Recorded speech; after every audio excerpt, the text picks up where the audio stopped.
my gosh. It's the funniest thing ever. Even Shannon Sharp just got clowned. After last night's game, these doggone reporters and all these people tried to justify and tried to show and prove LeBron James didn't step out of bounds. Like we all stupid. It's like he stepped out of bounds. It's clear. So they want to come justify it. They had the thing. His heel was up, and they gonna circle it with the red markers. They doing anything they can to try to say LeBron James didn't step out of bounds. Now,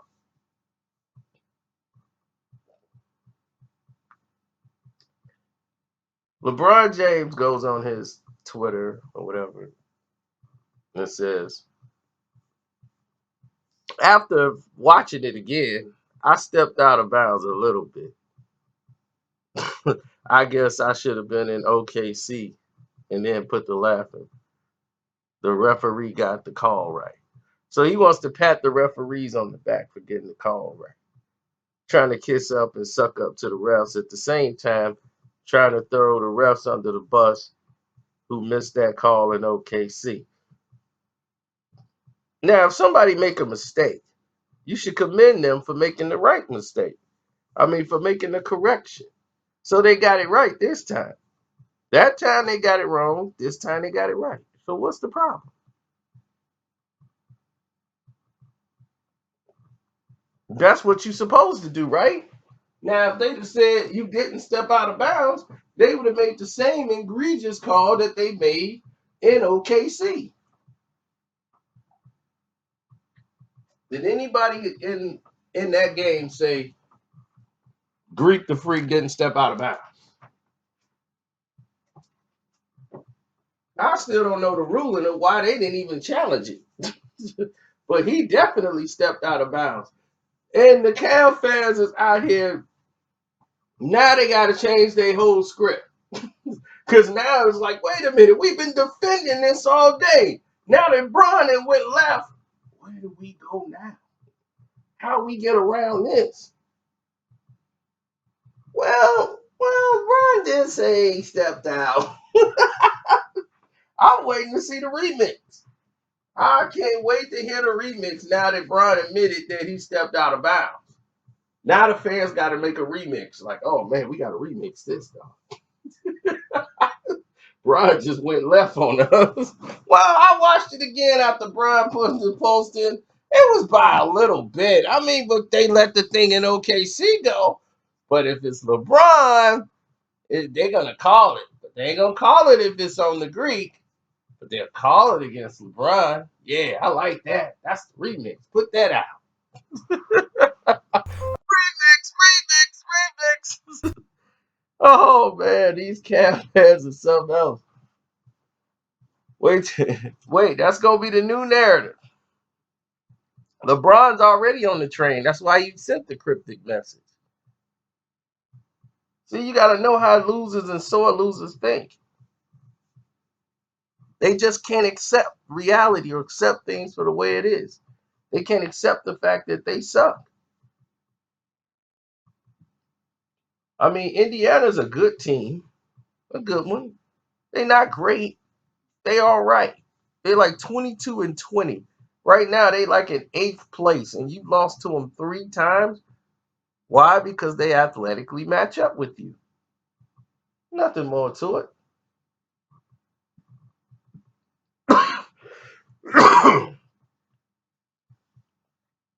Nothing more drawn out. But you got more tougher things coming up next week. You got OKC.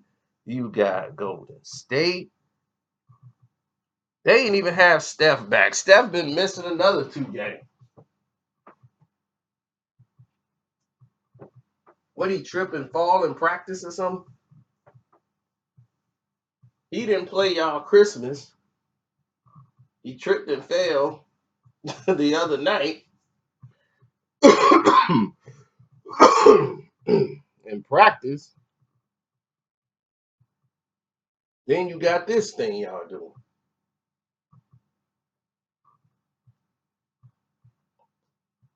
You got what? The Houston Rockets, Golden State.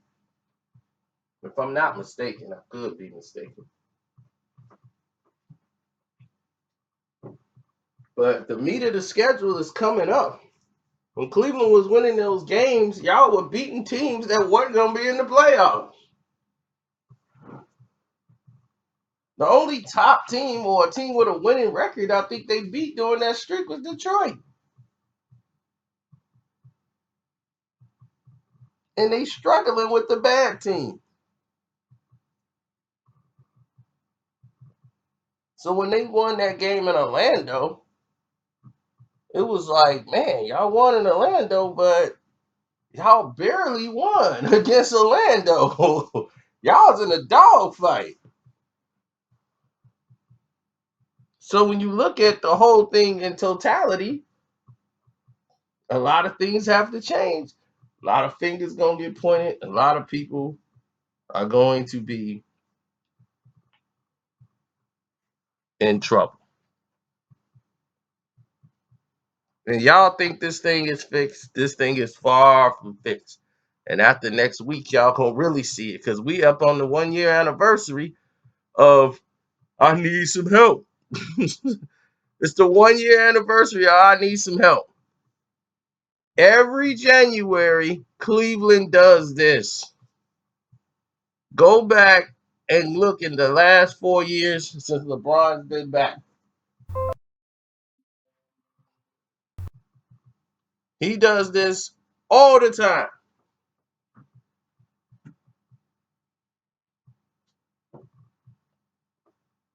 Am I lying?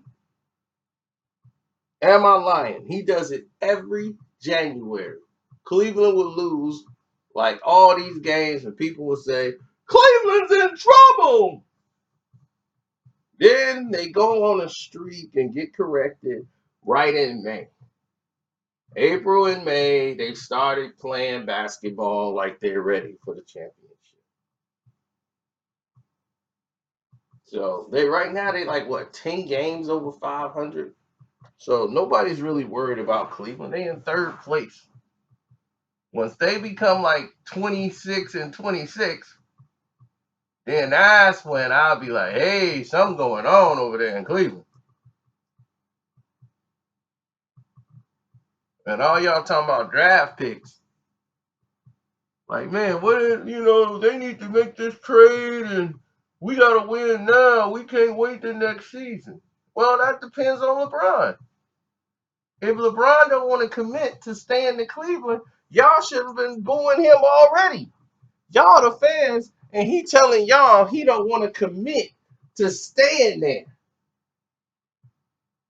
The owner said they tried to work out, okay, well, let's get this thing resolved so this thing won't be hanging over everybody's head all season.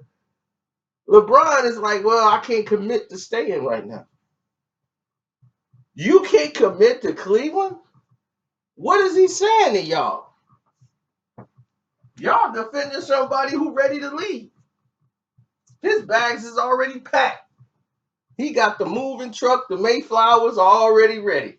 They leaving at 3 a.m. in the morning. They leaving. I can't commit. So why would they commit trading away their future number one pick for a player that's going to be there for this season only? Just to help you out.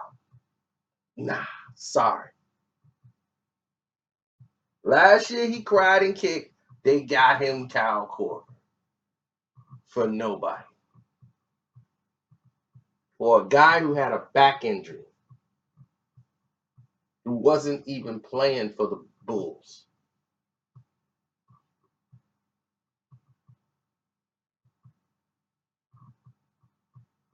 Y'all got him. He barely played. Traded him there like done with. He was already done. Couldn't stay healthy. Y'all traded him for an all-star Kyle Korver.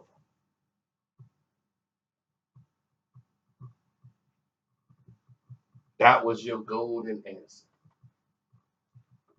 What happened? Why come? But I thought he's so great. He's the world's greatest player to have everybody on his team. LeBron don't have any help. I used to hear that with Michael Jordan all the time. Jordan don't got any help. If he's the greatest, he shouldn't need no help.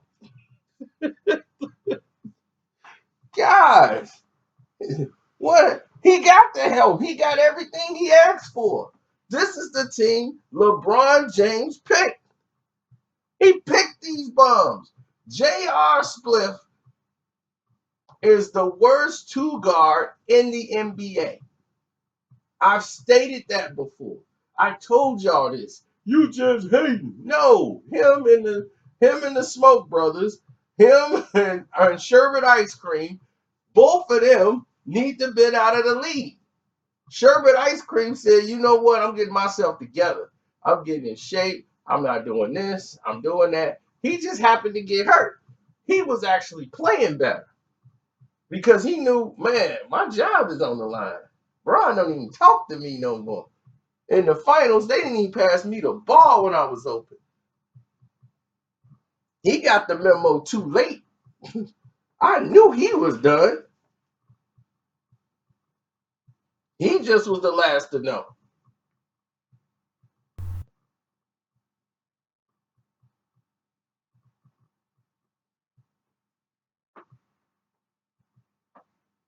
So when you look at the whole thing at the big picture, the Cavs got about 4 people on the team, at least 4, that probably shouldn't even be in the NBA.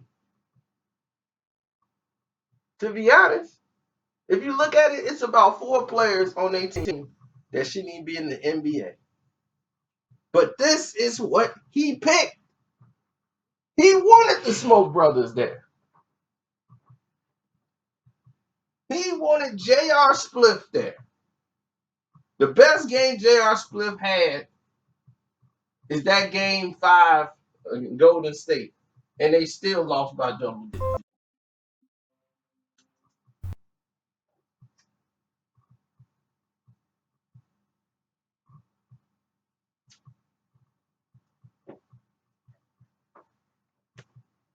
Still lost by double digits.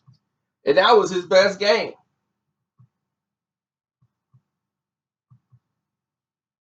This dude put up 0 points in like back-to-back games. And he's a starting 2 guard in the NBA.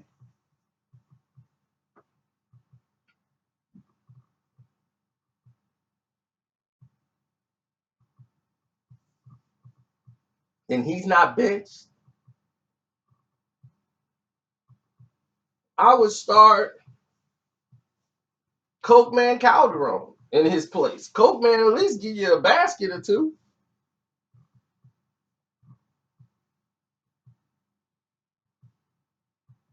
I mean, what's the delay? What could be the holdup? I would have threw Coke Man Calderon right in that game. I've been like, look, Coke Man, yep, where they play. You could put anybody there. That don't make any sense.